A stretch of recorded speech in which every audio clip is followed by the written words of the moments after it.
दोस्तों, प्राप्त तथ्यों और जानकारी के आधार पर महाभारत युद्ध के 50 ईयर्स भी पूरे नहीं होते और श्री कृष्ण की नगरी समुद्र में डूब जाती है।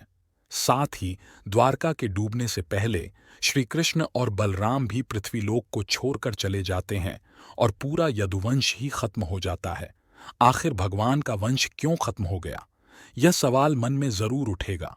दरअसल महाभारत में गांधारी और धृतराष्ट्र के सभी 100 पुत्र मारे गए थे। युद्ध समाप्ति के बाद श्री कृष्ण गांधारी से मिलने जाते हैं। उधर अपने जीवित रहते हुए सभी पुत्रों के मर जाने पर गांधारी बहुत व्यथित थीं।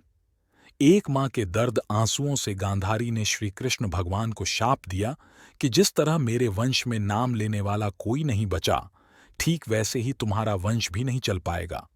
मैं शाप देती हूं कि पूरा यदुवंश खत्म हो जाएगा। कृष्ण, तुम्हारा वंश भी मेरे वंश की तरह खत्म हो जाएगा।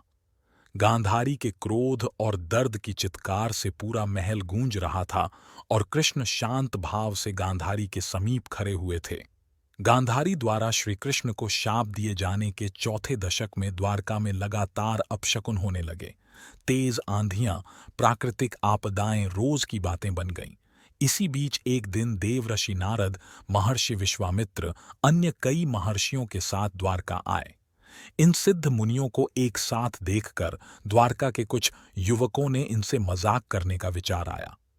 इस पर उन्होंने श्री कृष्ण के बेटे सांब को गर्भवती स्त्री के वेश में तैयार कर मुनियों से पूछा कि यह स्त्री गर्भवती है, देखकर बताइए कि इसके गर्भ से क्या उत्पन्न होगा। ऐसा उपहास देखकर मुनि क्रोधित हो गए। उन्होंने कहा, इस स्त्री बने श्री कृष्ण के पुत्र सांब के गर्भ से एक ऐसा मूसल उत्पन्न होगा जो संपूर्ण यदुवंश के काल का कारण बनेगा। जब श्री कृष्ण को यह बात पता चली तो उन्होंने कहा कि मुनि की वाणी कभी झुठलाई नहीं जा सकती, ऐसा होगा।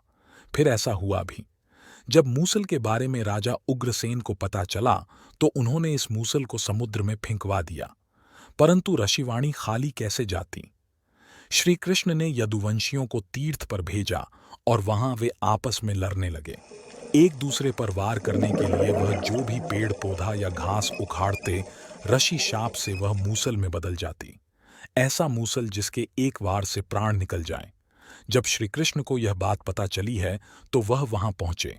संहार का दृश्य देखकर श्री कृष्ण अपने सारथी दारुक कहते कि आप हस्तिनापुर जाकर अर्जुन को इस घटना की जानकारी दे दो और द्वारका ले आओ। दारुक ने ऐसा ही किया। उधर बलराम जी घटनास्थल पर पहुंच जाते हैं। श्री कृष्ण उन्हें वहीं रुकने के लिए कहकर द्वारका चले आते हैं और अपने पिता वासुदेव जी को यदुवंशियों के सर्वनाश की घटना सुनाते हैं। इस पर वासुदेव बहुत दुखी होते हैं और कृष्ण वापस घटनास्थल पर आते हैं। वह देखते हैं कि बलराम जी समाधि में लीन हैं। तभी सहस्र मुखों वाला एक सांप बनकर बलराम जी समुद्र में प्रस्थान कर जाते हैं। समुद्र देव स्वयं प्रकट होकर उनका स्वागत करते हैं। यह दृश्य देखकर श्री कृष्ण आसमान को निहारते हैं और विचार करते हैं कि वैसा ही समय बना है जैसा महाभारत के युद्ध के समय बना था।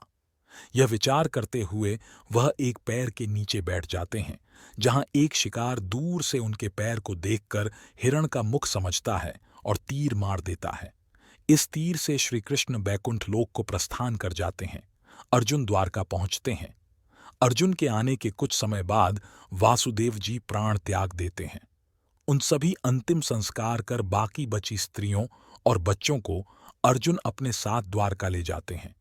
उनके जाते ही द्वारका नगरी समुद्र में समा जाती है।